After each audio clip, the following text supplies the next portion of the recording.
তোমার গ্রামের মসজিদ, তোমার মসজিদ, তোমাকে গ্রামের মসজিদে আজান হইল, তোমার সামনে কত মুসলমান মসজিদে ঢুকলো, তুমি মুসলমানের ঘরে জন্ম নিয়া, তোমার মা মুসলমান, তোমার বাবা মুসলমান, 2টা বছর পবিত্র মায়ের দুধ খাইলা, এরপরও সারাটা দিনে এক ওয়াক্ত নামাজ পড়লা না। হায় হায়, মুসলমানের ঘরে এত বড় জানোয়ার কেমনে হইলি রে বাপ? এই জানোয়ার, তুই এত বড় জানোয়ার কেমনে হইলি? তুই মুসলমানের ঘরে এত বড় জানোয়ার কেমনে রে হইলি? তোরে কোন মা দুধ খাওয়াইল রে? হায় হায় হায়, তোরে কোন মা দুধ খাওয়াইল?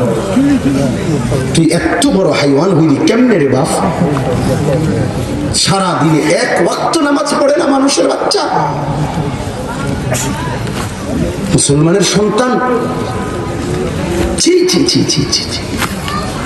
আরে এত বড় কুত্তা তো হইবার কথা না, এত বড় জানোয়ার তো হইবার কথা না।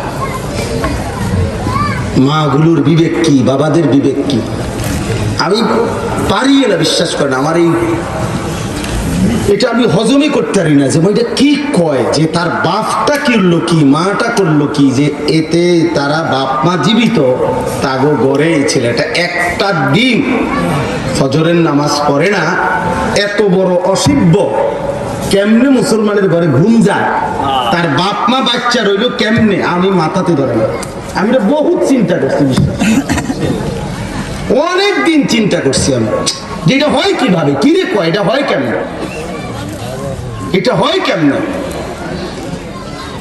মানুষের ঘরে জন্ম নিয়ে এত বড় হাইওয়ান কেমনে হইল? এটা